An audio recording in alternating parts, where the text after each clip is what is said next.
Engine 1 from car 1. Car 1's on scene at Subin Command. Give me a CAN report.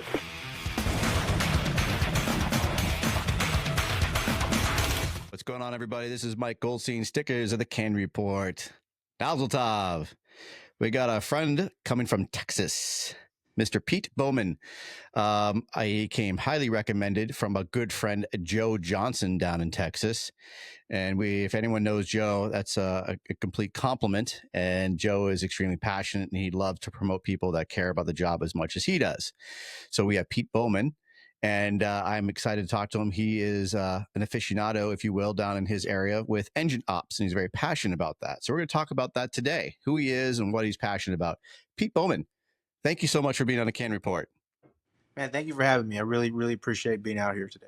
You're welcome, my friend. It's a pleasure to have you guys. If you haven't clicked like or subscribe, please do, especially on the YouTube channels. It helps to keep this going. Makes me know that you guys are listening, paying attention, and I can keep going with this program. Pete Bowman, thank you very much for being here. I'm excited to talk to you. I don't have your bio in front of me, so I'd love for you to introduce yourself to all of us. Oh, no problem, man. Well, I'm Pete. I have a few years. I got 18 years in the fire service. Started down in South Texas. I moved up towards the Houston area. I don't work for Houston Fire Department. I'm not one of those big city guys. I work for an ESD, or Emergency Service District, out here. I'm a driver. I've been a driver there for about 5 years, 7 years altogether with the department. Before that, I was a chauffeur where I came from. I work for Lone Star College as an instructor, teaching fire academy. I also do EMT school for Humboldt ISD, and I also teach as a guest instructor for TEEKS, for Advanced Engine Company Operations. So there's a little bit of stuff that I like to do. I love to teach. I love to give back to the community.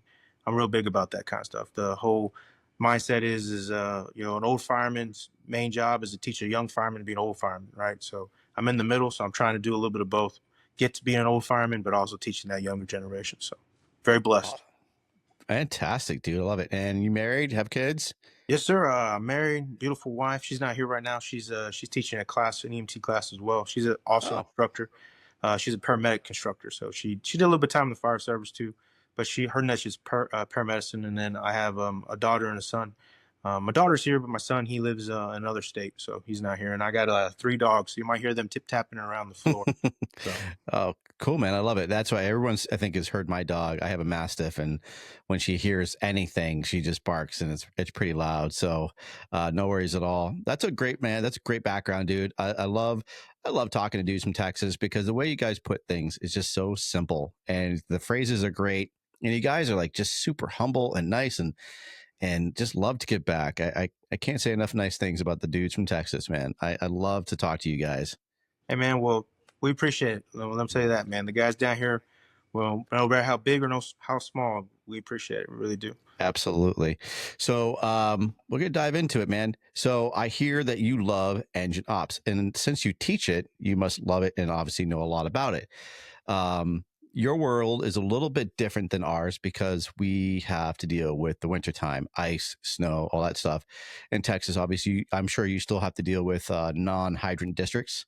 Yes, sir. I'm not sure. Yeah. So you deal with drafting and all that good stuff. So I'd love to hear your point of view on what you teach and some things you picked up along the way. So indulge me, my man. What do you got?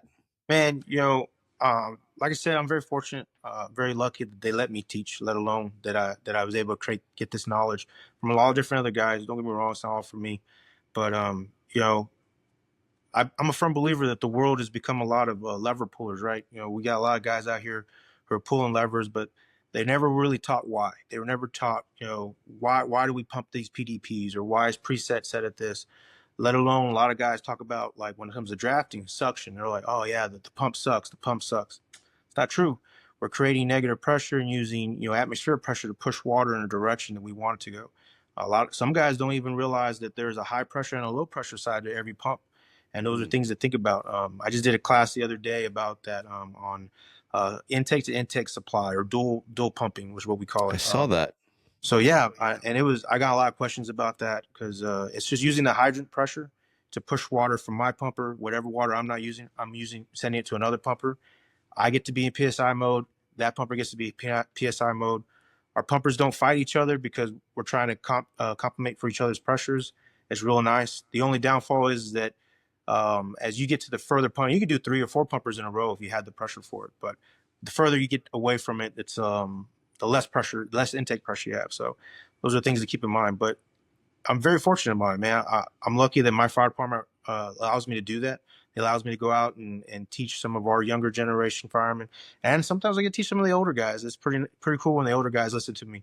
But I'm pretty lucky they get to let me do that. And So then, Pete, sorry, I didn't mean to interrupt you, but I was curious, is how did you get into all of this? Because some people really do love to be an operator, and some people are just kind of like, well, it's like we talked about earlier, it's the next step. How did you become so passionate in the fire service for this specific field of it? So like you started as a firefighter, and then you moved up to be a driver, chauffeur, or whatever we want to call them. How did you really just get so involved in it? man, so I've always been part of a training division of subtype, whether it was my first fire department or the fire department I'm at now. And when I was a fireman, it was always about hand lines and nozzles and all that stuff, which is important. I'm not saying not having to deploy your hand lines not important. It is very important. As the first line goes, as the fire goes, right? But as time went on, I got a little older and I started moving into that driver role. And the younger generation below me was asking whys, a lot of whys, a lot of, well, why do we pump at this pressure? Or how does hard suction work? Why is there 2 forms of hard suction?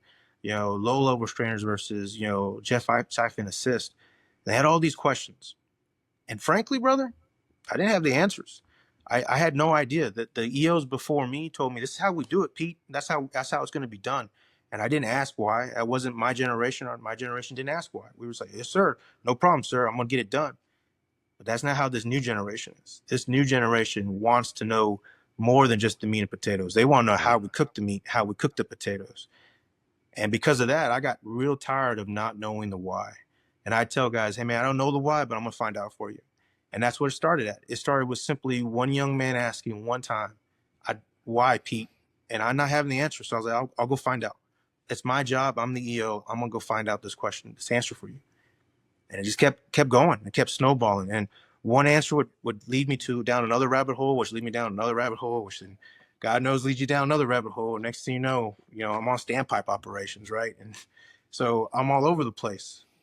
But it was that thirst of a younger generation wanting to know why that drove me to finding out the why.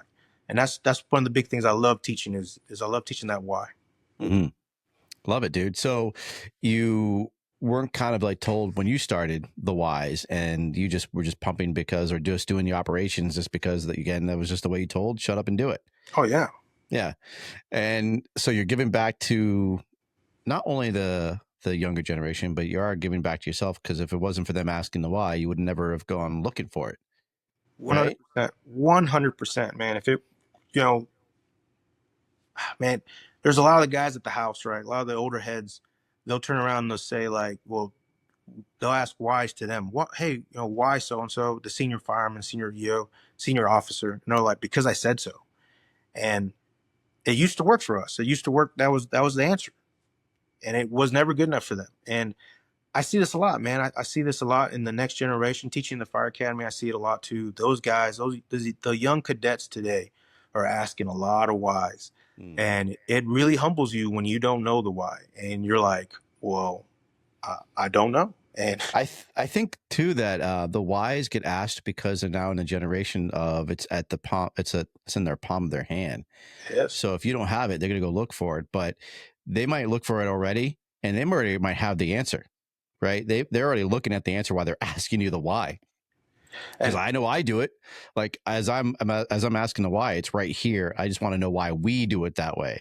So I kind of have an answer from what I found online, but I want to know why my department does it a certain way. So there's not only just the why of as a general question, but also the question of why do we as a department do it this way when I saw it done this way. So, like why is there, that's the question, is why are we doing it this way? Not of why it's done outside our department, but why are we doing it a specific way?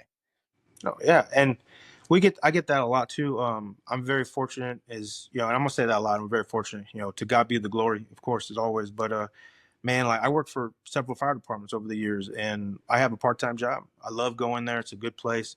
You know, and they love to ask me, well, why does EasTex do it this way versus why does our department do it this way? And I'll tell them, well, it's because of the equipment we have, or it's because of the way our pumps are set up, or it's because of the hose. Like we have different types styles of hose. We have True ID at my full time.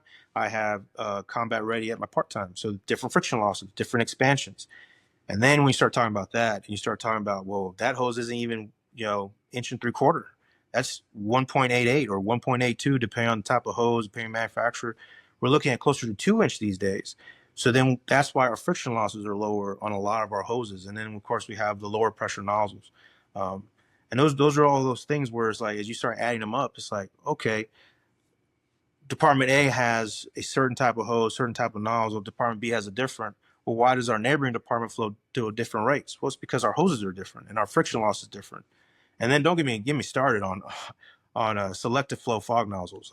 I love fog nozzles, just so we're clear. I'm a fog nozzle guy. Yeah, that's right. I'm one of those guys, but I hate the selective flow. Just so other people, if they're not familiar, let's elaborate on selective flow. What are you referring to? So at least down here, what we call selective flow is a fog nozzle where it has multiple settings. It may have like a 30, and then you'll switch a dial and it'll go to, let's say 90. And then you'll switch a dial, goes to 125, switch a dial, goes to 150 and ends at like 200. So the selectable gallonage nozzles? Yes, sir. Yes, sir. So we just call them. You still use those down there? We do. Those are normally like your backup nozzles now where we've damaged 2 good nozzles. So now you're stuck with this one until we can get a replacement. So since we are talking about that, touch on the selectable gallonage nozzle. I'd love to hear your point of view of why they're not good. So, so knowing the history of it, right? So the selective flow came out to combat the stack tip. So you have the stack tip smoothbore. Selective flow came out to fight those two things, right? It's still a market. It's still selling something, no different than, McDonald's versus, whoever their competition might be. But the point is that it was just a different style of nozzle. But the problem is that when you change from 90 gallons per minute to 200 gallons per minute, and the common denominator is that no one tells the operator, hey, I'm changing GPMs. When you change GPMs, you change friction loss. I have to now increase to meet the new demand of flow. And I still have to take in the friction loss that happens in between. And that gets on to that mindset with like the old generation wanted the cookie cutter answer, like 15 PSI for 1.75 inches. That's not true. Friction loss tells us that depending on what I'm flowing at, especially a selective flow, depending on what section I'm in, what selection I'm at, depends on what my GPM is, which means depends on what my friction loss is going to be. So lower GPM may be lower friction loss versus a higher GPM is going to be higher friction loss for the same nozzle, same hose, same nozzle pressure. But the gallons per minute has changed. So we have to turn around and either increase for demand or decrease. And we've also, I'm a nerd in a lot of ways. So I've turned around, went out, did tests on these nozzles, right? Hooked them up, turned around, put in inline pressure gauges, and the pressure amount that increases on the backside of those nozzles, when you go from 250 or 200 gallons per minute down to 90, you're pushing 150 on back pressure alone, which is where we start turning around and start talking about jacket separation over prolonged periods of times on fires. And those are things we have to think about as driver operators. That's moving forward. That's the essence of it, is really starting to see that it's not just about, hey man, that nozzle flows this and its PDP is 140 no matter what. That's just not true anymore. We have changed that from the legacy hose that we used when we were in the early 2000s and the 90s to now today with the new hoses that we have now, with the new jackets, the systems they have, and the better expansion rates they're having, the bigger and bigger diameter they're having.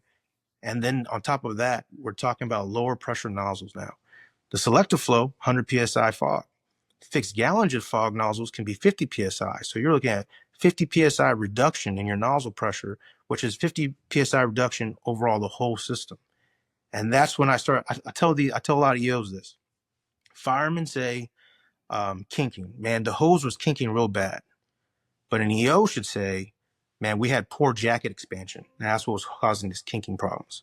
Minus the doorway, of course. But when we're talking about just hose sitting in the yard, firemen should say, hey, man, bad kinking. But an EO should say that's bad hose jacket expansion. And that's what those are. I love it, dude. I do think that the selectable gallonage nozzles are kind of going to the way of the dodo. There's not a man. That's why I was really surprised when I heard that you guys still semi-run them, because a lot of people don't. It's kind of an old school thing, and people realize if they've had issues with their pump discharge pressures and dialing them in, especially if somebody on the nozzle doesn't know exactly what they do, and you start changing your GPMs on that nozzle, you're screwing up your EO, and he's now trying to figure out how to dial in your nozzle when you keep changing it on them. So they've kind of gone away with them, but they're kind of like they're becoming instinct, but extinct, I should say, but yet they're still around. It's weird to actually hear somebody talk about them. So it's cool. It's a great description that you gave, and you definitely do love talking about it. So when you're teaching at the academy, what are you teaching now? Is this just basic classes, or is this more advanced? So when I teach at the fire academy, it's mostly proby school per se, as a lot of departments call it, or cadet school. It's their first steps into the fire service. They do get a touch of driver operator with me. We do turn around, we go over drafting, we do go over nozzles, and different style of hoses. And then of course we also do, we go as far as walking with the nozzle and flowing water to knee walking with the nozzle. As we all know, as the new thing, it's not really a new thing, but it's a thing that fire service is going to. And we do all those things. And we want them to know, like, hey, man, this is why, you're getting nozzle reaction. And we try and explain nozzle reaction. At that young stage, though, a lot of it kind of doesn't hit home like I would like it to, but it's still good information for them. Normally, I give out my number so that when they're future, if they need help, they can always call me. But when I go to TEEKS and I teach at TEEKS, that's when I really get into the meat and potatoes of nozzle reaction, flowing, understanding how to get proper flow rates with using flow meters, inline gauges, as I'm sure you guys know up on the northern side of the world. We're a little, and I'll tell you this, on the southern side, we get a little bit of your technology a little later. So that's why we still got some of them selective flows, man, still cruising around. But those are all things that we that I think is important for these guys to learn. But it's not just all that. Like when it comes to the TEEK side, or even when I come and I start teaching engine company operations to small fire departments in the area, hoses is one thing. Understanding your pump pressures, understanding your PDPs is one thing. I tell them, man, like if you're an EO and you're standing around, you're not doing anything. Remember, as a fireman, you needed that attic ladder. The attic ladder needs to be at the door. You don't need to wait to be told. Get the attic ladder up there. Get that positive fan ready to go. You don't got to put it in play yet, but have it up by the door. I love that, dude. I when I'm up here, when I'm teaching, and I love teaching engine ops as well, whether it's pumping or hose work.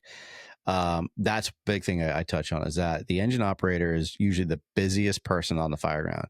It honestly is a huge pet peeve of mine when I see a pump operator leaning on their pump panel or just leaning on their engine. Like if you have time to lean, you got time to clean, right? Like they always say in the military, right? So it's the same thing. Like you shouldn't be leaning as a pump operator. There's so much to do, especially in more shorthanded communities where you're going to be helping to stretch that line, clear the hose bed. You might have to even dead men that pump to get the things going and then come back to your pump. You're going to have to help stretch that hose line in there. You might even have to force a door. You might have to throw in numerous amounts of ladders, and you're also watching the exterior of those operations to make sure that things don't change around them, right? You're going to watch conditions change, grow, whatever is going on.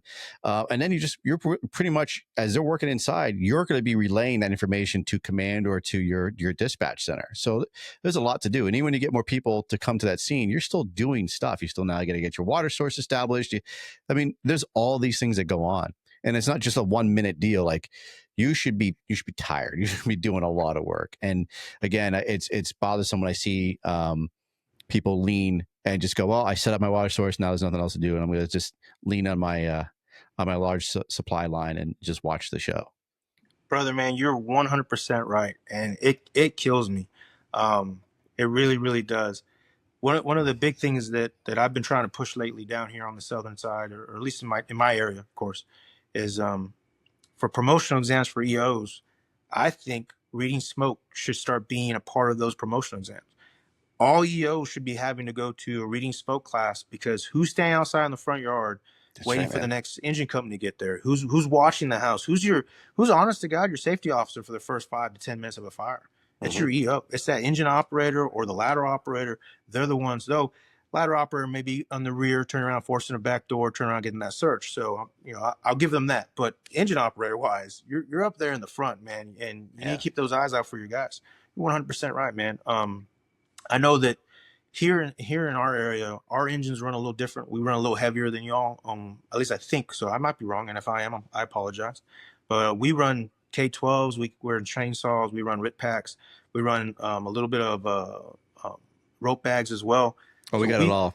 So yeah, we kind of carry a complement of everything, and it kind of falls to us. So on top of all that, I'm also a big component of the engine operator. If it's available, throw that 24-foot extension ladder, throw that 14-foot. If we got a 2-story house, cover that window on the alpha side for sure, man, because your guys can be up there. That's a safety thing. So I'm also a big component of waxing my ladders. I like to take some wax. I like every month, at least once a month, those ladders come out, they get waxed, they get washed off, cleaned off, and re-waxed. It's important for that ladder throw.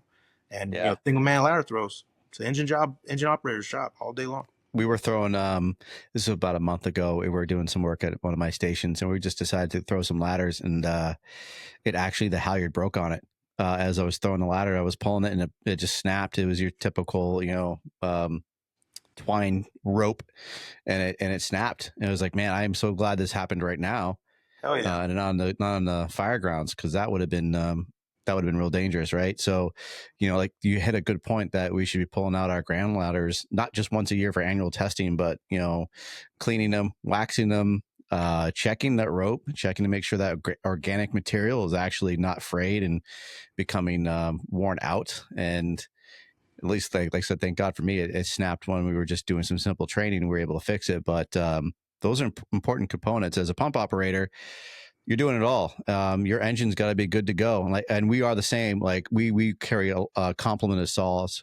We have forestry saws, we have vent saws, we have the K12 saws, we have RIT packs. We have a lot of stuff on our truck. And same thing, like pump operators got to know where everything's at. They got to know how everything works. We got to get stuff right to the door. If someone needs us, you have to be a mind reader. Like you said, you're reading smoke, you're reading conditions, but you're also reading what they need before they even ask for it. So those tools need to be there. So when they step out that door, boom, it's right there. Or you see them walking out, boom, I got a bottle in my hand ready to swap it for you, so you can go back in and go to work. Because I shouldn't be told, hey, get me a bottle. I already know that I need to get you a bottle. And like you said earlier, like throwing ladders, no one needs to tell me to throw a ladder. I'm going to pull ladders off my truck and I'm going to throw them to where I think they need to be thrown. All those things are inherent training for us as engine operators.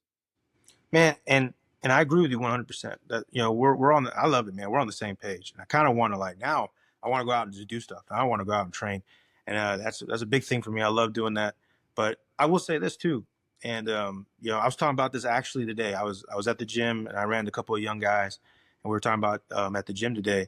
And it's man, how often when you look back and you think about your career, so many times we went out and we were like, hey man, let's go pull lines, or hey, let's go do vertical ventilation training. Hey, let's go do a scene size up on this building. But it always feels like the EO gets the bad end of the stick when it comes to that. Least amount of training a lot of times. Hey Cap, let's go out and I just want to tag a hydrant today. Well, you know what? When we're there, we're tagging a hydrant. Let's go and pull a couple of hand lines. Yeah, but let me be the focus of the training on this one. Yeah. And I do feel like as EOs, we kind of follow the wayside sometimes. In the beginning, you get all the training in the world. You get all I call it the first due training. Everyone loves to train for the first due fire. And everyone loves to train for that.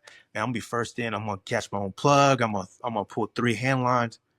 But we don't train real hard on the second and third due companies. So a lot of times, third due may not have very much. When I come to fourth due, I'm gearing out, man. If I'm fourth in on the line, I'm gearing out, and I'll meet you at the door. But if second or third, you might have some roles to play, and those are things that we got to think about too. But I do feel that a lot of times as an EO, man, it's real easy for the train to get pushed to the side for me. I'm very fortunate though. My crew, my captain, and my firemen, man, they allow me to do these crazy things like intake to intake pumping. And I love a full tap on a hydrant. I don't know if guys know what a full tap on a hydrant is, but it's three supply lines, all 5-inch, all coming from the 2.5s and the main steamer, maximizing that flow of the hydrant and reducing friction loss. That's another thing too, is that as EOs, we kind of forget 5-inch has friction loss. It's not a lot, but at high GPMs and a short distance, it impacts our intake pressure. And those are things where we need to move into the 5-inch instead of starting to get slowly away from that 3-inch. We've been using that 3-inch for a lot over the last couple of years, but that 5-inch is really, really where we need to start being. And it has to do with properties of water dynamics. Like I said, I'm a real dork when it comes to this stuff. And I love it. I like to look at physics when it comes to water. Water will always go to the area of least resistance. Drafting shows us that. And same thing goes for 5-inch. You'll get a reduction in friction loss, which will increase your intake from your hydrant if you go from 3-inch to 5-inch. And it's, don't believe me, just do it, right? That's all we got. We run 4-inch up. A lot of departments here up north, we run 4-inch. Okay, see, so we used to run 4-inch, and then we slowly moved away, and we went from 4-inch to 5-inch. So that's where we're at. We got a couple places around here run 6-inch, and I don't want to be on those fires. Hell, all right. Yeah, Dang. man. Yeah. Man, that's a great stuff, dude. So going back to so when you're teaching at the academy, you're teaching the basic stuff. And honestly, I thought it was really cool that you do touch a little bit on how to be a pump operator or some of those dynamics for the recruits. And I was thinking, like, man, I wish we did that for all academies, Fire 1, or even let's say you get into Fire 2. I think we should teach that more. We teach a lot about hose operations, right? We teach about moving and flowing. We talk about nozzle reaction. And at least for our academy, we talk a lot about the dynamics of different hoses, the different, and then the nozzles. We talk about, the inner workings of a smooth bore and a combination nozzle and the nozzle reactions of those. But we never actually showed them how the pump works and how it's so important to watch that dynamic change if you're pumping too high or you're pumping too low. And I think it needs to be introduced in the curriculum for our cadets, for our students going through the Fire 2 program. So it's not completely foreign. If they ever go into a full-time department, at least they have an inner working of, I remember pulling, I know, like we talked about, we don't want to be lever pullers, but at least they remember pulling those levers, understanding those pressures that they're either going up or down and what happens when you're doing that. I think it helps to get them ready for understanding what's going on with the science behind that nozzle. And I would love to see that at academies all around, of actually teaching the students, and not just engine ops of nozzle work, but actual engine work, being a pump operator. I think it's an important thing. And the reason why we started doing it down here was because, unfortunately, I don't know how it is up where you guys are, but for down, at least for our area, we got a shortage. There's not enough of us. A lot of our volunteer fire departments transition into ESDs, and all ESDs are emergency service districts that are now getting paid. So you go from a volunteer fire department to an ESD. So now they need more personnel. They're getting paid personnel, and it's unfortunate. And I'm not pro it at all in any way. But a lot of these departments, smaller departments, will turn around and put a 2-year guy on the pump panel, and now you have someone who just got off of phase training for being a rookie or probationary fireman. He or she starting that second year, which to me is that real rookie year. Probation year is your time to really kind of mess up and learn from. Rookie years that I'm gonna give you some rope to hang yourself, but I'm gonna be there no matter what, kind of thing. But at that time, that's when they're starting to pump around here in some departments, not just in the Houston area, but all over Texas. And that's why it was kind of important. We're like, hey, we need to start introducing this now, because our customer base, which is the fire departments, are expecting them to start learning this a lot sooner than they should. But it's because they have to, and it's tough. When you're teaching at TEEKS, and you said it's more advanced, what is some of the advanced things that you're teaching? Man, so when it comes to advanced is a word that TEEKS likes to use, and I said it, and that's on me for saying it. But yeah, it's we call it, the instructors, the cadre of that, call it just engine company operations. But TEEKS calls it advanced engine company operations. And what really, honest to God, it's understanding more of the water dynamics that goes behind it. It's understanding why we're going to triple tap, why we're going to double tap. It's also going to be more hitting on drafting. There's a portion where me and another instructor will give a presentation, a PowerPoint presentation. We'll use pictures from our own departments where you can see us actually doing it. We're not just talking about it. We're doing what we're saying. so these guys can better understanding how to gate down systems, how to flow multiple hand lines. Which I feel like multiple hand lines that shouldn't be advanced. That's just normal operations. Yeah. But then I started teaching some of these guys. It's like, hey man, don't be afraid to move up and take the doorway, take ownership. And it's something that the SWAT team guys would talk about, is take ownership of a room, take ownership of the doorway. And I'll tell these guys, hey, look, as an engine operator, don't be afraid to come up and take ownership of that doorway. And you're going to hump that hose and you're going to push that. And then we start talking about, as an engine operator, not just being at the pump panel, like you said earlier, don't be lenient. There's a lot of work to do. And then we do tandem pumping. We'll have a second pumper come in and we'll do some tandem pumping as well. Not as much parallel pumping because we're not really using that kind of stuff, but tandem pumping, we do like to do that sometimes. And then we also do supply, just general supply from one pumper to the next. And for some of these young guys, that's the first time they're getting to see it. We recommend you got 2 to 5 years in the fire service to take the class, so you have a little bit more understanding. But honestly, it's those things. And we'll also throw a little bit of deck gun work in. That's another thing that we don't really ever train on, is defensive fires. How often, at least for us, we don't like, oh, well, let's say we got to go defensive. We're not going to go defensive. But eventually, we all go defensive. And we don't ever really train that direction. We have there's actually a really cool video. It's a great story. It was in Hampton Beach, New Hampshire. And this happened a few years ago. I think it was almost 5 years ago. And they were short staffed. So they had multiple calls going on. It was just a crazy day for them. And I think they even had multiple fires going on. And the engine operator, I think it was just him, showed up, and he had a good fire going in this strip. And he, with the help of a police officer, I believe the police officer tagged the hydrant for him, and he started flowing that deck gun. And they just took that deck gun and just flew it right into the strip that was on fire. And it kept that fire at bay till the other guys showed up and be able to help them out. But, thinking outside the box, it doesn't always have to be that hose line, especially short on manpower. Like, the deck gun is okay to use. And Massachusetts, actually, it was just another one in Massachusetts a few months ago, and I forgot where it was. I think it might have been the Brockton area. Same thing. They had a good fire going. They had plenty of manpower on scene, but they said, hey, take that. We're going to shoot that straight across. It's going right up into that second story. Just shoot it and go. And they took that deck gun and right through there. They knocked that fire down. It's okay to do that. I see a lot of videos out there where, if you're the initial piece and you got good fire going, go ahead, knock it down.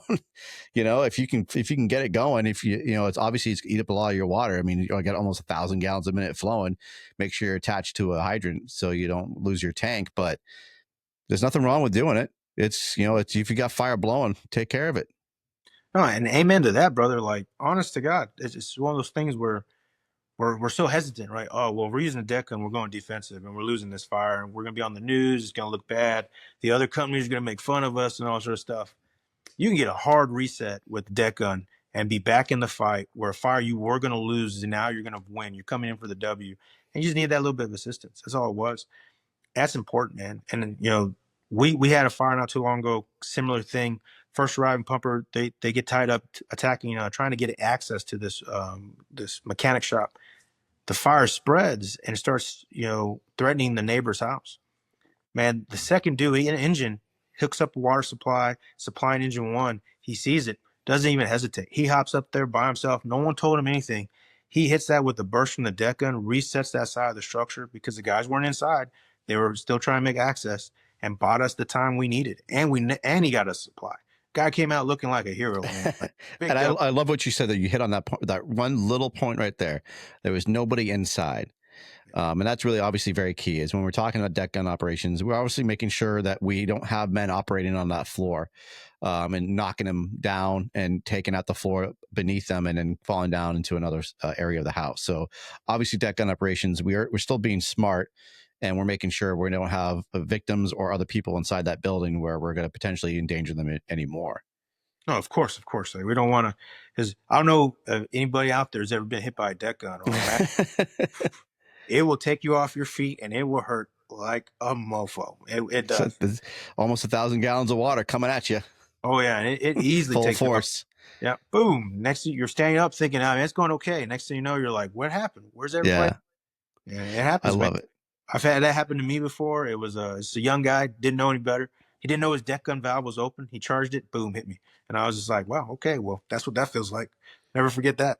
So, but Ooh. it happens.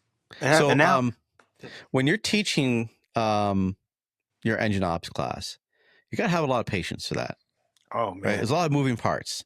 And I really do think that because I feel that being a pump operator, it's an artwork. You know, there's a science behind it. You're an artist, especially when you're drafting. And if no one's ever drafted before, I do think that is art right there. That takes some serious care, and you're an artist being able to pull water, get water from, from places that people normally don't think of, and you got to be able to troubleshoot that. And there's a lot of moving parts. You have your porta tanks, you have your hard sucks, you have all these other different devices, your strainers, that everything that goes along with it. So when people aren't familiar with it, it can be kind of frustrating. I think we got to slow it down and also let people understand the science. Like you said before, when we were talking, you're not sucking water out; you're displacing the air.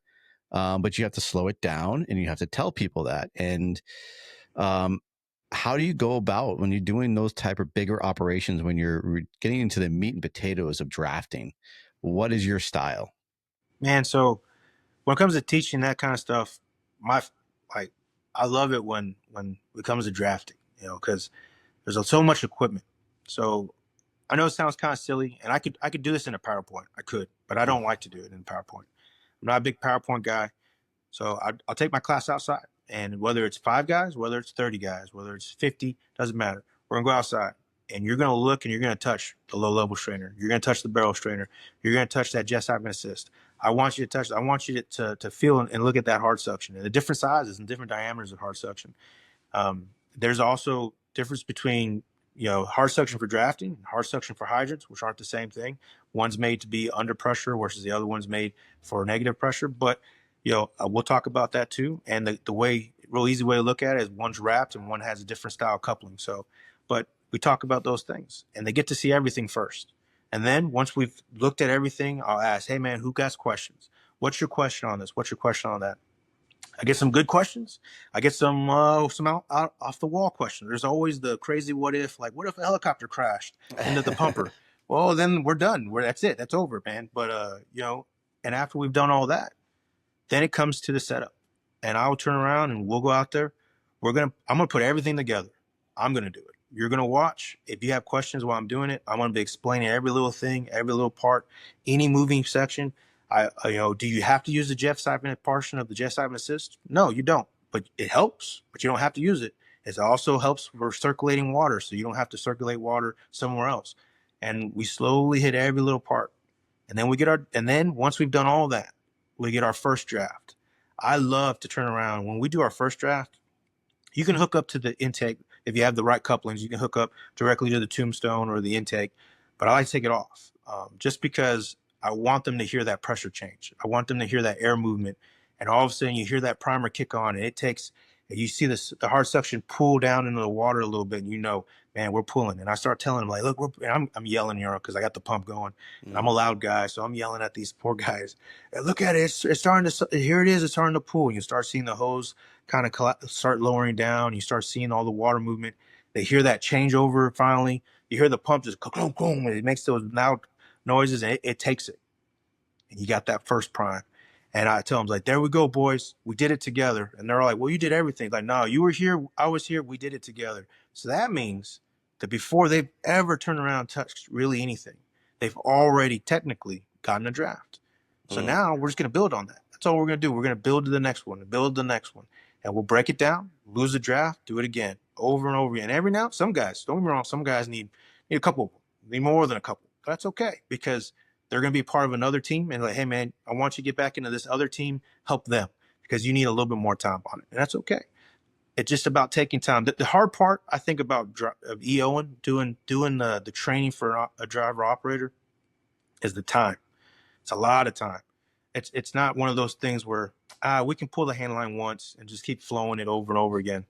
It's really about the breakdown and setup of the drafting operation, whether you're doing turbo draft, whether you're doing conventional drafting, whether you're doing jet siphon assist, whether you're doing burp drafting. Burp drafting, a little bit more advanced for some Now of our that's an guys. artwork right there. Drafting is that's an. I I remember I was working a fire scene, and we were at the fill site, and I for whatever reason could not get a prime. Just it was kind of an older truck, just shit was not working.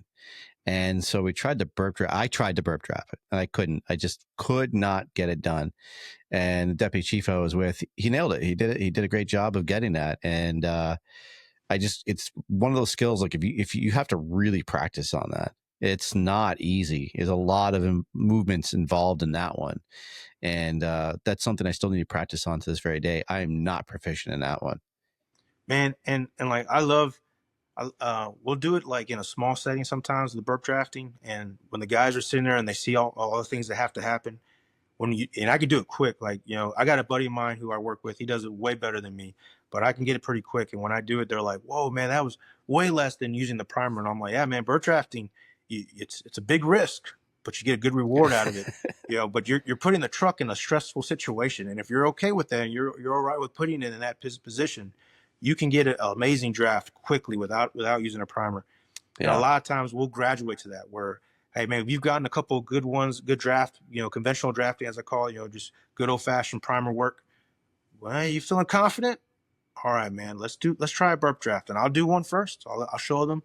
We're going to rev up to like 150, turn around, slowly turn on our intake, see that water turn around, start pooling. And then once we get that hard movement of the water, everyone wants to slow down. Oh, hey, slow down. Like, no. We got to let it ride. It's a one-way ticket. We're going to let it ride. And we let it ride. It comes out the other end. We open the intake all the way. And, man, there we go. We got that good burp draft. Of course, I got my tank fill open or something circulating water. And when I see that for the first time, they're like, well, that's wow. And I'm like, let's do it. Now let's just turn around. Let's break it down. Let's do it. And it's tough. It's really hard on the truck. But if you're okay with that and you're all right with that 15, 30 seconds, depending, and believe me, it can be as quick as 5 seconds. But if you're okay with that, it's a nice little drafting technique. It really is. Absolutely. So that I nailed it. That and turbo drafting, man. We do. I don't know if you guys do turbo drafting up there, but that's a big thing too down here too. So those guys, that's a lot of moving parts. Like I will admit, I don't like it when they're like, "Hey Pete, you got to teach turbo drafting." I'm like, "Oh, that's a lot of O's." But so talk about turbo drafting. Oh man, turbo drafting. You're paying Peter to play. You're paying Peter and you're paying Paul at the same time, right? I got to have water to get water. We're turning around. We're using a big giant metal device. It's not light. And we're using a Venturi effect that's built into the system. We're going to turn around, hook up, 2.5 if you want. 3 inches better recommended, but you can use 2.5. You don't want to use less than 2.5. Turn around, you sink this device into the water, connected with a 2.5 to your discharge and a 5-inch to your intake, and you send water to it. It goes through a big U, and it shoots through a small jet on one side.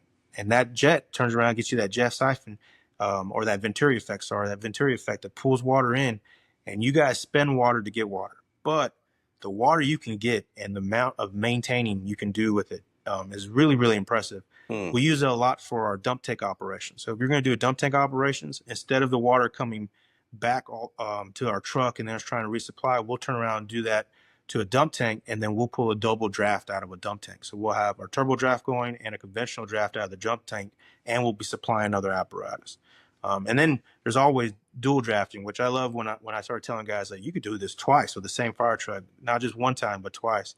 And dual drafting is awesome too. But turbo drafting is just 3-inch from your discharge to the device. It goes through a U, gets sent back to itself through a 5-inch, and you get water back in return. That's it. But the only downfall to it is if you're getting, let's say, 1,200 gallons a minute return, 300 of that gallons is going back to getting your water. So you're always paying yourself to get that water. So not 100% of it is going to be used for fire operations, but it's not a bad system, and it's pretty easy on the truck for the most part. Dude, I love that, man. That's fantastic. So do you teach all of that at TEEKS?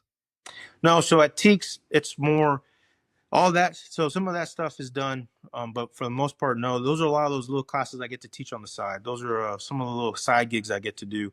going around teaching some of the small fire departments when I'm lucky to do that, or even my own fire department. Sometimes my fire department will host a little class, and I'll get to teach some other guys that, as well as going to my part-time and teaching up there. Those are the kind of classes I get to do there. TEEKS is really more about that first in, second in engine company with a hydrant area. But I touch on all of those things in my PowerPoint, and then we'll go out and we'll do some of that stuff. We'll talk about it, and they'll get to see some of the equipment. But we don't tend to do too much drafting at TEEKS.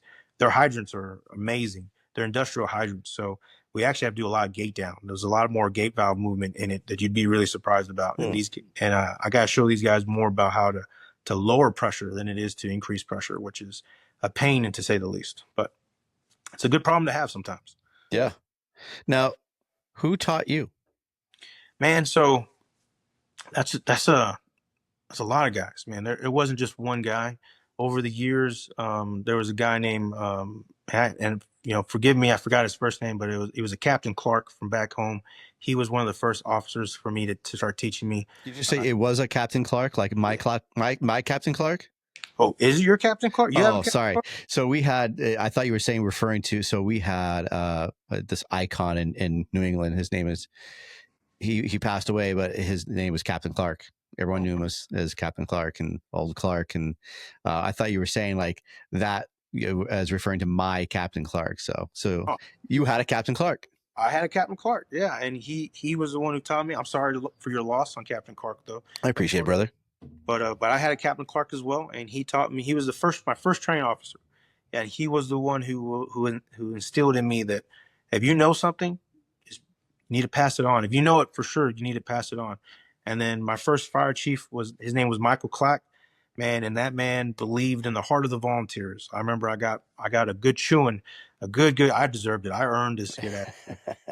I got a good chewing, and he told me, man, he'd take the heart of 10 volunteers over a paid guy, at least at that time. Now they're paid department, but, and it helped me remember, and I still think about it to this day, like, man, those little things from the very beginning, the first steps in my career helped shape me into being the guy that I wanted to train, wanted to give back. And I have to say, it goes back to Clark, Captain Clark and Chief Clack. Both those guys really turned around and helped push me in a direction. And I'm very, very fortunate for it. It's awesome, dude. I love having mentors that you can remember, from years ago, right? 10 years ago, 15 years ago. And those are the ones that always stick with you. And it's honestly even some of the bad ones that stick with you because you remember what not to do because you got yelled at, and made you feel like shit. But the good ones like make you smile, and that's what makes you want to give back to your students and to the new guys that come into your department is when you have somebody that teaches you these tactics and the ways to do it, but they always made it fun and that they had this faith in you and wanted you to be able to absorb that knowledge and give it back to the new guys.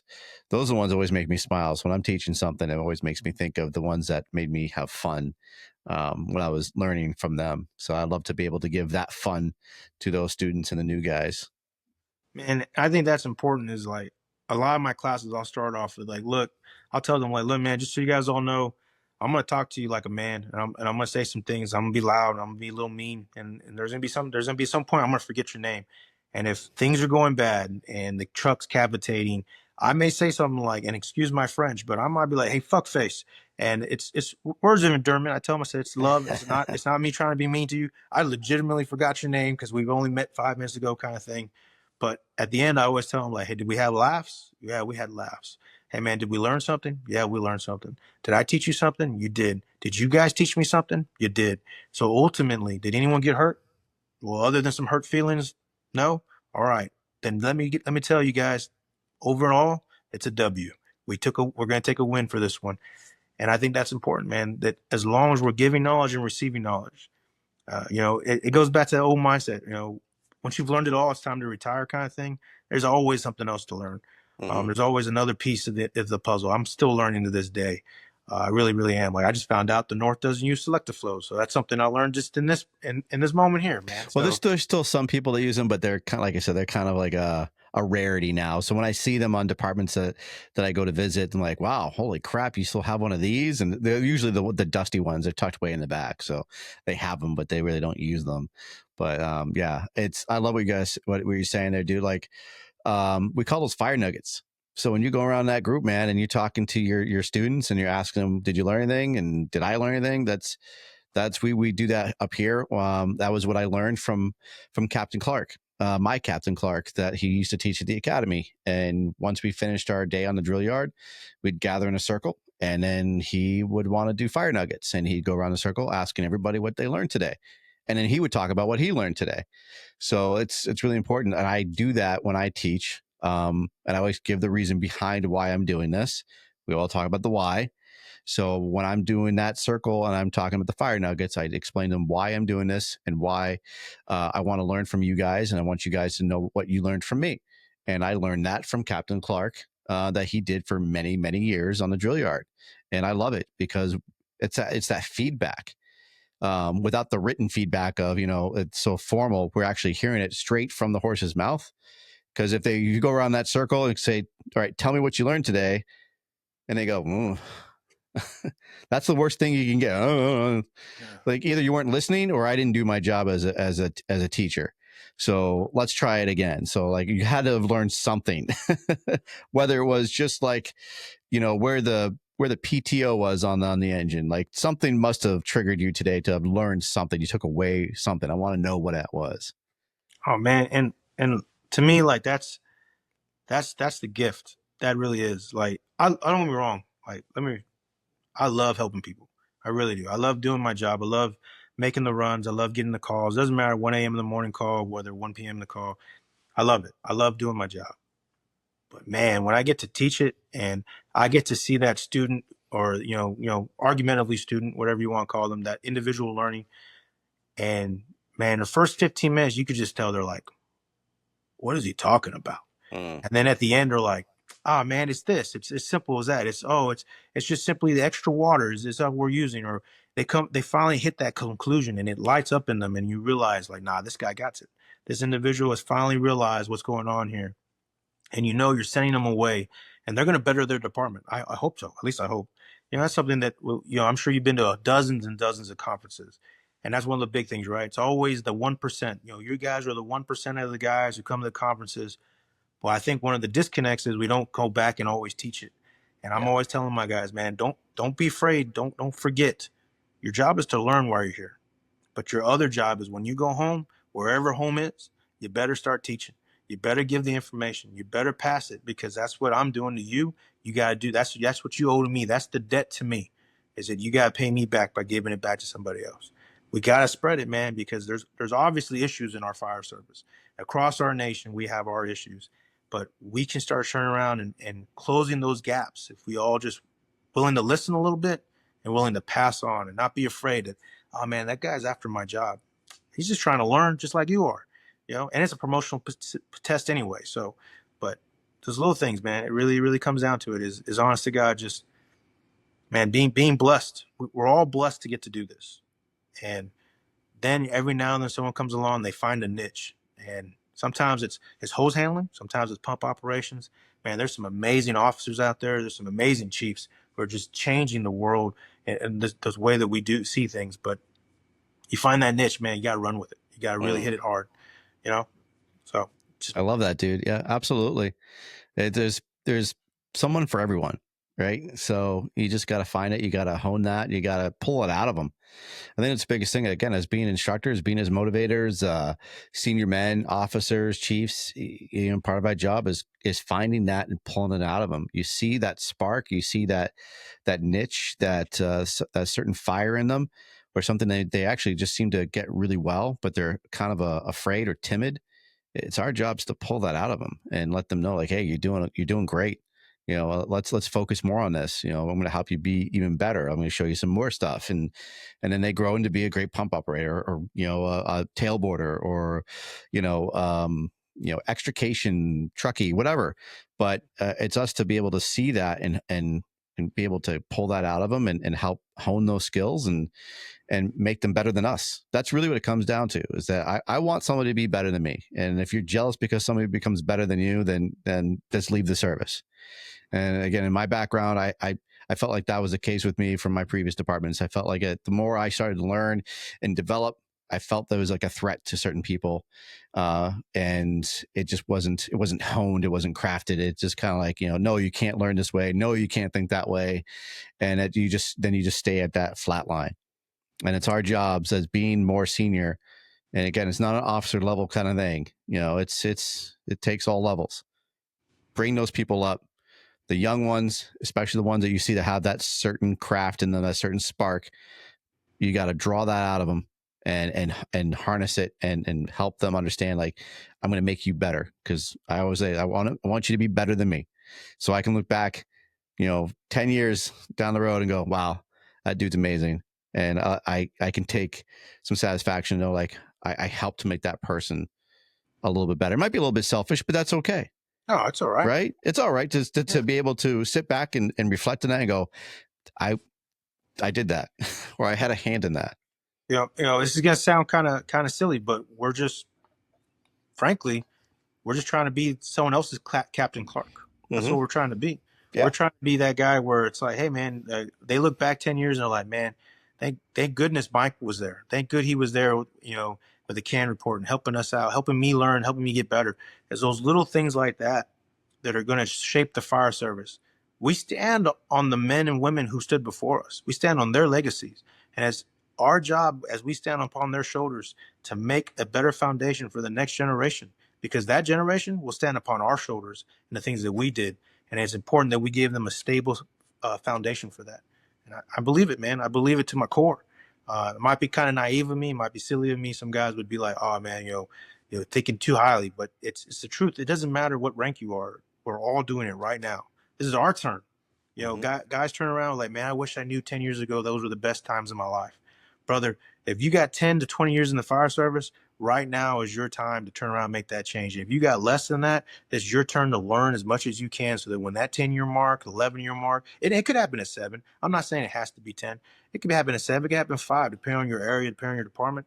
When it's your turn to start leading and it's your turn to start really training, man, give it everything you got. Whether you're just simply the guy who's standing off in the corner, hey, man, you got the extra group of guys. When we're trying to teach all the stuff that we think is important, we have that 5 extra guys. We're going to have you teach them. That's still your opportunity to shine.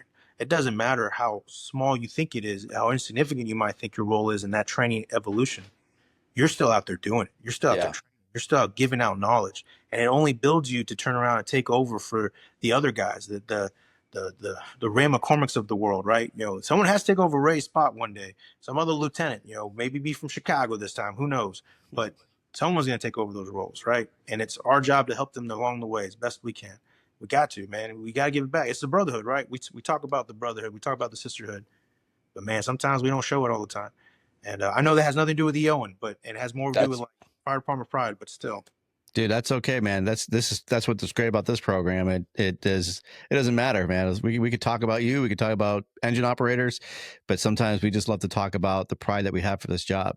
And that's what we want people to get out of this, is that we love our job and we love to be able to talk about it. And this is the platform to do it. So like you bursting with pride and passion, get it out, brother. You do you. Hell yeah, bro. Hell yeah, man. Man, I love it, man. You can tell you really do love your job. I can tell you do love giving back to the fire service, and it's fantastic to hear. So like Joe Johnson wasn't wrong saying that you're a good guy, because you definitely are. And you guys down there in your area are some solid dudes. Like I said, I had the pleasure of working with Joe Johnson at Bearers of the Oath. With him in Guam. I believe is his nickname. Yeah, old Guam. Yeah. So that was a lot of fun. And those dudes were top notch. And again, like he was larger than life. Like he's loud, but he knows his shit. And he listened to all of us. So it wasn't just him trying to bark orders. Or again, when sometimes you go to the conferences, somebody always it's like the dick measuring contest, and everyone's, mine's bigger than yours, and let me show you how much I can do or how much I know.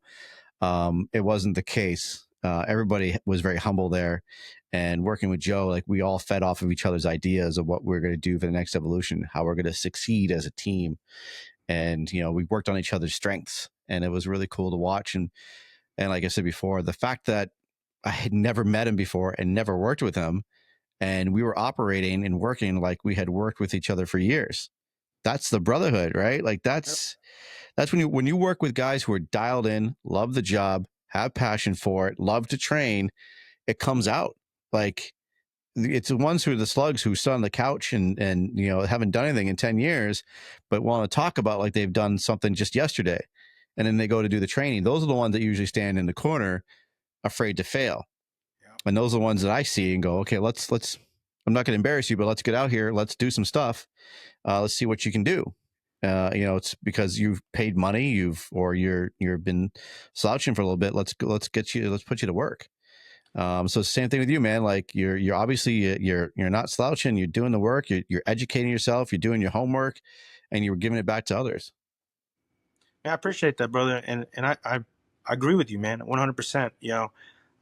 One of the things that I think is just part of it. You touched on it, was the fact that being afraid to fail, right? Some of the best training opportunities of my entire career was in a failure. Man, you're out there training, and all of a sudden, hey, we're going to do these 5 steps or these 10, whatever, and we're going to accomplish this mission. And if we don't accomplish it and we fall short, and man, you could find out so much about each other for when you fail at something, but then you try as hard as you can to still accomplish the overall mission. And you had to make you had to divert a little bit, and you had to change some things. And then you almost sometimes find a new way of doing something that you never thought of before. It may not be new in the fire service, but it's new to you and the 5 or 10, 15, 30 guys you were doing with. And you're like, oh crap, if we actually do that next time, we could cut down 3 steps. Mm-hmm. And that happens in a failure. That doesn't happen every time you win and you get, oh, we did everything we're supposed to do. We got it right. Man, one of my favorite things when I'm teaching hose handling, right? We use this flat load with 4 dog ears. It's a modified modified Minuteman, or however you want to call it. Well, there's a moment where if you grab the wrong ear and you try to deploy it as a triple load, it will come out short. And I love it when it comes out short, because whenever it comes out short, you always see that guy look kind of a little defeated in himself, and he or she's about to put down the line. I'm like, no. I start yelling, don't put down the line. So I throw the nozzle and the hose over your shoulder. They do it. So now start walking backwards and hand over hand feed yourself. And all of a sudden the triple load comes out and it's there. It's a flat load. So no matter what happens, it will deploy as a flat load if you just keep walking. You just walk 200 feet, 400 feet, 800 feet. It's still a flat load. And in that moment, man, those are one of my favorite times is in that. And I love that. It's just those little things, right? I don't know. It has nothing to do with pumping. And I'm sorry. Okay. But, it's okay. yeah. Like, to quote Rob Ramirez, dude, practice doesn't make perfect. Practice makes permanent. Right. So that's really important when we're getting that stuff done, is that we're gonna fail, but we want to make sure we know where we failed, so we could pick up those pieces, put them back together, and know not to do it again. No, and honestly, dude, like, man, I failed so much on the fire ground, like on calls, like I've totally flopped stuff all the time. It just happens, but honestly, probably nobody else knows that I did it. I know I did it. And I go back and I write in my book going, man, I totally screwed up that hose loader. Man, next time I'm going to bring this tool with me instead of not doing this tool, and whatever it is. But some people might notice, some people don't. The homeowners or the business owners, they don't notice at all. But it's the people with the trained eye that notice, or again, just me, because I want to be that better person on the drill yard or on the fire ground. And that's that pride, and that's that passion, and because we care to make sure that we're doing our job the best that we can, that what we trained for. And like I said, that's why we give it back. And it's okay to fail. And those people that hide in the corners or in the shadows because they're afraid to fail, just get out there. It's okay. The drill yard is where you want those mistakes to happen. Exactly. Like the halyard breaking. The halyard breaking on the drill field, that's where you want it to happen. Yeah. Those failures then, that's where you want it to happen. Yep. And knowing we go back to pump operations and hose handling and nozzle work, like, I want to know where those kink points are. I want to know where my fail points are. If not pumping at the certain pressure, is it doing that violent reaction? So I know, like, I have to look out for this on the fire ground, or is the way my hose is loaded in my truck, it's going to pull tight. It's going to, it's hard to take off the truck. All right. I know to prepare for that in a certain way, in a certain manner. It's all those things we do to prepare for the job, but it's never going to be perfect. No, yeah, man. Right? One of the things I love doing that, and this goes back to Eon, I love lubing my valves, right? I love, man, on Tuesdays when it's Talking Wednesdays. dirty. Yeah, I'm talking real dirty. When it's Wednesday and I gotta lift the skirt a little bit and turn around and lift that cab. I love getting in there and just greasing up everything I can, every valve, all that stuff. But I didn't, and guys ask me about that. I get questions like, "Hey man, why do you lube the valves?" Because I had a valve fail on me. I had a valve get stuck closed and I could not open it. And we have Pierces down here. Don't know what you guys run up there. We got Pierces. Perfect. So, Pierce came out. They turned around. He told me that, hey man, that valve is seized closed. There's nothing we're gonna have to replace the valve and all sorts of stuff. They did, and ever since then, white lithium grease. I turn around and I lube my. Whenever I lift the cap, she's gonna get a little bit of grease. Not every valve, not all the time. Sometimes I know, oh man, that valve's good and it doesn't need any more. And other times I gotta go down there and unfortunately I gotta clean off some of that grease and re-grease it. But that's stuff that an EO should be doing. Every time Pierce, whether it's Pierce, Ferrari, E1, whoever your manufacturer is, when they come out, or whether it's your own maintenance department, they come out and they say, hey, we got to do a PM on the truck, or hey, there's something wrong with it. Man, I feel bad for the guy's name is Todd, and he's the Pierce guy. He comes out and he works on our trucks, and I feel bad for Todd because Todd will turn around and there I am. What are you doing, Todd? What is that, Todd? What is that? And Todd's just like, well, this is this, and he's like, I'm like, sorry, man. Like, I know most guys don't come out here, but I want to know. I want to know not just what you're doing, but what does that? I'm asking the whys now. Yeah. So when it comes to Todd's unfortunately getting my whys, but that's those little things, right? We all could do that. Any one of us could turn around, go out, and just watch the maintenance guy work on a valve, or turn around and lube the truck. And those are little things that I think a good EO does. I'm not saying you're a bad EO if you don't, but I am saying that a good EO will go out there and loop some of this. We have to be problem fixers when we don't have the mechanic there, or we don't have the Pierce rep there. We got to be we have to be the problem fixers when we're on scene and we're working heavy and something goes wrong. We have to trace our steps back, figure out what's going on. We might have to look inside somewhere to see if something's failed and how we can fix it on the spot. And that's a good pump operator. My previous department, man, it wasn't all bad. My history, I talk a lot about negatively about my previous department, but honestly, we had some good things, and our training was really top notch. And my training captain, who then turned into a chief, he was very good at the hands-on practical things. He always made sure you guys are not, I don't want lever pullers. I want you guys to be problem solvers. You need to understand what is going on with your pumps. You need to know your pressures, but if something backfires on you, you need to be able to trace your steps back and understand what happened, whether it's drafting, whether you're off a hydrant. You need to understand the science behind this. You need to understand the mechanics of it. And that always stuck in my head because he's absolutely right. Like, when shit hits the fan, I can't stop and ask my officer, hey, can you help me figure this thing out? No, he's in the building doing work. It's my responsibility to understand why something's not working. And I might even have to say on the radio, I got to shut my lines down, but you have to be able to have that confidence as a pump operator, say, hold on a second, something's not right. I got to shut this down and retrace my steps because I'm not going to be able to give you water. So I want you guys to live. So hold on a second and retrace your steps. It might have been something simple, right? You didn't engage the PTO, or you didn't put it in drive, and it might have been something that simple. It might maybe something more complex, but it's our job as pump operators to retrace our steps and figure out those problems. And if we can't figure it out, then we obviously can't waste time. We got to figure out, like, oh crap, this engine's not working. We got to figure something else out. But that's our job, to be able to say, hey, this engine is gone. This pump is not working. And we could tell them why.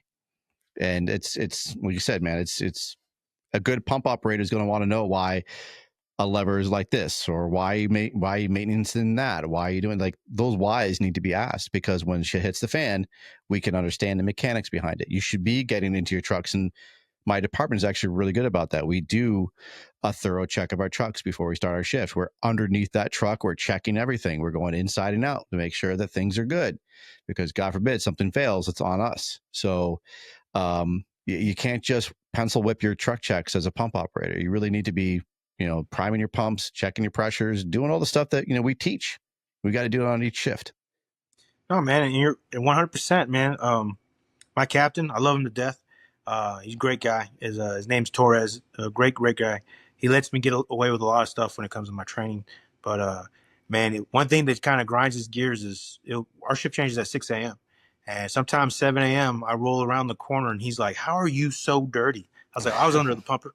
And he's like, "What are you doing under the pumper?" I was like, I thought I saw an oil leak, so I went down there. And then I turned around, saw this water leak, so I tried to figure that out. And then, long story long, she's leaking oil. you know, and he's like, well, "You're filthy," and I'm like, "Yeah, I know." I go underneath there, and I just end up start crawling around, and then I'm like, "Well, I'm already here," so I'll call my fireman over. His name's Ortiz, and I'll be like, "Hey, man, bring me the lube, bring me the lithium," and I'm like, trying to get a valve. My ADHD kicks in, and next thing I know, I'm looking for an oil leak, and I'm lubing valves, and I'm like, "Oh yeah, I got to look at that." Um, it's one of those things where I really like doing it. I love that. I mean, and surprisingly enough, I found like at least 3 flashlights and a radio down there underneath the pump. Yeah, they were, yeah, That's different. all magnets that the Pierce guys had stuck to the Oh, frame, just left. that's funny. And whenever Todd comes by, I'm like, "Hey, Todd, here's another radio, or here's another light, man. Take it back to the shop." That's good, dude. I love that. That's funny. The thorough checks, dude. Like I'll check my wiper blades. Making sure those things are good, man, because those things get torn up. Things I love to do is I love to clean my dashboard. When I get in that truck, I'm taking the Windex and I am washing my dashboard. Make sure there's no dust on there, so when I get road glare, I can actually see it. Hell yeah. I love making sure that my cab is clean, especially my side. The driver's side should be clean, free of dust, and ready to rock. I'm not, I'm not anal retentive too much, but I do like to make sure I got some cleanliness going on. And again, that's pride as a driver, as an operator, that you're loving your job. And for me, I say it all the time that as a pump operator, to me, it's a promotion, and we need to understand that. Like, it really is. In the Northeast, we don't really use our driver status as promotions. It's just kind of the next evolution of the game as being a firefighter. Is like, now you get now you're going to be driving. And I would love to see us do what we do in the Southwest. Like, it's something to be proud of. It's very important. It's a promotion. Like, I know a lot of areas in the Southwest, it's a big deal. Like, you're now like some get referred to as sergeants, or in that kind of genre. So it's a big responsibility, and you're next to that officer. After the officer gets out of that truck and he's doing work, you're it. Until somebody else comes up. But again, we were talking about that before. You're going to be on the radio. You're going to be checking conditions. You're going to be doing a lot of work, and you're ultimately the next person who's in line to help that officer out. Oh yeah. Man, so it's crazy because, like, down here, a lot of times if you're an EO, you kind of run the house. As if you're in a single house company, a lot of times, my captain doesn't need to know that. Oh well, the fireman doesn't like the other fireman on B shift. They're getting into it. He doesn't need to know that. That falls onto my shoulders, and I have to take care of that. And a little bit of it's babysitting, argumentatively, but it's taking care of my guys really. But when we're missing something, it's my job to kind of hunt it down, figure it out, or give them my fireman. And normally, a lot of times, the captain gets told one of those like, "Hey, Cap, just FYI, this is missing. We looked for it, we couldn't find it. We contacted the other shift driver. He said he doesn't know where it's at. They went to a fire. Here's the address. We swing by later." And he'll be like, "All right, cool. Sounds like you have it handled." He has other stuff. He has administration stuff he has to do. Mm-hmm. He has to do his morning meeting with the chiefs and all that stuff. So he has a lot of stuff. So down here, you promote to EO, you tend to be kind of running the house a little bit. At least that's how we do it. Not everyone does it the same, of course, and that's cool, man. Where I used to work, we didn't have EOs. The senior firefighter drove. That's who drove. It was a senior guy. I know one of our neighboring departments has 3 ranks in firemen: fireman 1, 2, and 3. And if you're a fireman 3, you drive. You're not classified as an engine operator or a chauffeur. I got a weird question for you. What do you like? Do you like being called an engine operator? Do you like being called a chauffeur? I know that's a random question, but it's something that I like being called a chauffeur, to be 100% honest with you. There's so many different terminologies out there because for us, we're called engine operators or pump operators. So yeah, we're kind of on the same genre, or the same description. So we're usually just we're referred to as engine operators or ladder operators. It's the same thing. But I know in other places, chauffeur. I think Boston refers to them as chauffeurs. So yeah, you have all these different terminologies. They're They're the same job, but yeah, I love all the different names that people have. Let's see, you also have what APOs, APOs, yeah. Yep. So it's all these different things, right? And then we have tankers and tenders. We're tankers up here. So We are tankers as well. So tanker is a fire truck that has a lot of water. yeah. Tanker versus so that's what we call it that too. So though we get wildland fires, and some of those guys are like, which one we calling it? It's like, I'm still calling it a tanker. So that's what it is. But no, I understand, I get you, man. I just wondered. I like to Yeah, talk to. that's a great question, dude. I've always been called an engine operator, and so that's usually what I stick with, and I like that. I like the idea of chauffeur, but I do like the idea of just being, I'm an engine operator, driving the war wagon. Hell yeah, man. I mean, that's what they call us too. My official title is engine operator, but a lot of times when I'm using it in an unofficial capacity, I just call myself a chauffeur. So I'm an engine chauffeur. But yeah, and we used to say engineer, but something happened and they took that away from us. They said we could no longer be engineers without a degree. That's what they told us. So I was like, okay, all right, so no problem, man. We won't do that no more. That's funny. But yeah, it's crazy. Dude, I appreciate you, Pete. This has been a great conversation. Like, man, this flew by, and I feel like we're going to have another meeting again to talk about just the meat and potatoes of everything else of engine operators. Because, man, we didn't even dive into half the stuff we wanted to dive into. It was just a pleasure knowing you, pleasure talking to you, getting to know more about Pete Bowman. I appreciate that, Mike. I'm sorry, man. I get to talking, and I'm sure Joe told you, man, like I'll get to talk and I'll start going. Well, you guys seem like two peas in a pod because Joe loves to talk as well. So you guys are of the same cloth because, boy, that man could talk. I'm going to catch so much shit for that later. But yes, you're right. You're 100% right. We are. My man loves to talk, but everything that comes out of his mouth is gold, just like you, man. So it's great. I love to listen.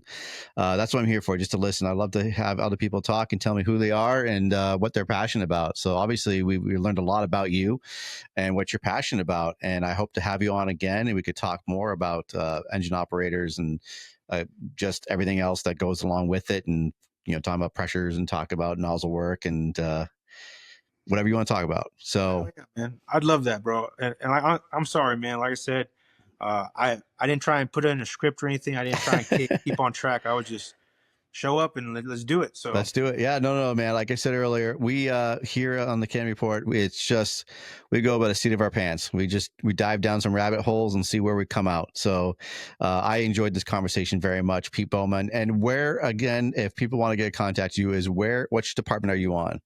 I work for EasTex Fire Department, or Harris County Emergency Service District number 10. We're north of Houston, south of the city of Humble. We play with both, so we'll go to fires in both districts. And I'm very fortunate out at Station 26, man, on the D shift. Fantastic. The D shift. All right. There's so many comments I want to say about the D shift. Well, it has been a pleasure. Pete Bowman, there he is. He's on social media. If you have any questions about what he does, the education that he provides, like he says, he does teach around a lot of areas. He obviously has PowerPoints that he can help you out with. I don't want to speak for you, but I imagine for most part, if he has a PowerPoint, he'd be willing to share it with people or be able to educate them. Am I right on that there, Pete? 100%, brother. Sharing the knowledge. Love it. Yeah. So if you ever have any questions about what he offers for his education or need some ideas, hit him up. We'd love to share our knowledge, and that's what it's about, is giving back to everybody else so they can be better in their departments. Pete Bowman, thank you so much. I also love to leave it too, is I love to talk about the next rung, mental health. It's June. We talk about mental health in June. Actually, we should be talking about it all the time because it doesn't go away just because it's not June or May anymore. But mental health is super important to me. I love to talk about the boys at Next Rung, Blake Stennett, Charlie Brown, all the people that work there. Also Skulls for Hope. I got one of them here. I got two of them. Skulls for Hope. The guy, he is amazing. I love him very much. All of his product goes to help also with mental health. If you're struggling, if you need help, reach out to Next Rung. They have services there that can help you to get the help that you need. The first step is for you to actually talk about it, to ask for help. Don't struggle alone. We need you in this world. I believe in you. I want you here. Let's keep it together. Let's help each other out. It's the brotherhood. It's the sisterhood. We need to be there for each other. Sometimes it's uncomfortable to have those conversations with people, but that is the first step. If you don't talk about it, we don't know that you're struggling. So I want to say thank you to everybody for being a part of the C.A.N Report, listening to Pete Bowman. I really enjoyed it very much. I can't wait to have him on again. You all take care. You be safe. Nozzle Tov.